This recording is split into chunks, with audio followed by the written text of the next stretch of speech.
આવી ગઈ મારી દીકરી, તારી વગરનું આ ઘર સૂનું સૂનું લાગતું હતું. સારું થયું તું આવી ગઈ તે. બા જ્યારે હોય ત્યારે ઈ પૂગી જ જાય છે, ગમે એમ તો એના બાપનું ઘર કહેવાય ને. ભાભી હું ખાલી બાને મળવા માટે આવીશું, હું 2 દિવસ રોકાઈને વહી જાય. હા, 2 દિવસ પછી 4 દિવસ પછી અઠવાડિયું. આ ઘર છે કઈ ધર્મશાળા નથી તે ગમે ત્યારે દોડ્યા આવો છો.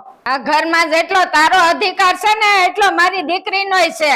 કેમ બા આજે ઘરમાં કઈ છું છે? કેમ બધાય સાના મના છો?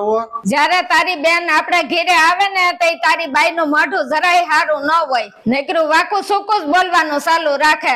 બા હમણાં હું એને સમજાઈ આવું છું. મને સમજાવવાની જરૂર નથી, આ તમારી બેન ને સમજાવો. જ્યારે હોય ત્યારે અહીંયા બાપની ઘેરે ધોડ્યું આવવું ઈ કઈ વાજબી ન ગણાય.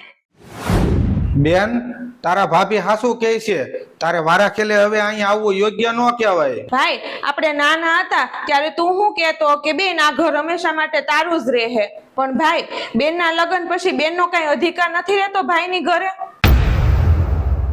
હું તો હાસુ જ કહું છું, લગ્ન પછી બાપનું ઘર ભૂલી જવાનું હોય. બસ હવે તો એક પણ શબ્દ નહીં બોલતી વધારે. બટા દીકરી માટે માવતર નું ઘર પાડતું નથી થતું કારે. માવતર ને ઘરે દીકરીનો હક કાયમ માટે રહે છે.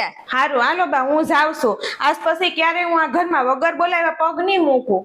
બેન તારે ક્યાંય નથી જવાનું. હું તારી ભાભીની વાતમાં આવીને આપણા લોહીના સંબંધ ભૂલી ગયો છો, મને માફ કરજે. બેન મને પણ માફ કરજો.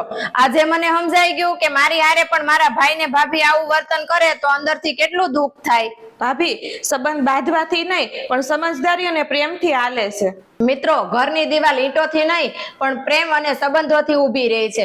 જો તમને અમારો વિડીયો સારો લાગ્યો હોય તો લાઈક કરો, કોમેન્ટ કરો અને વધુ લોકો સુધી શેર કરો.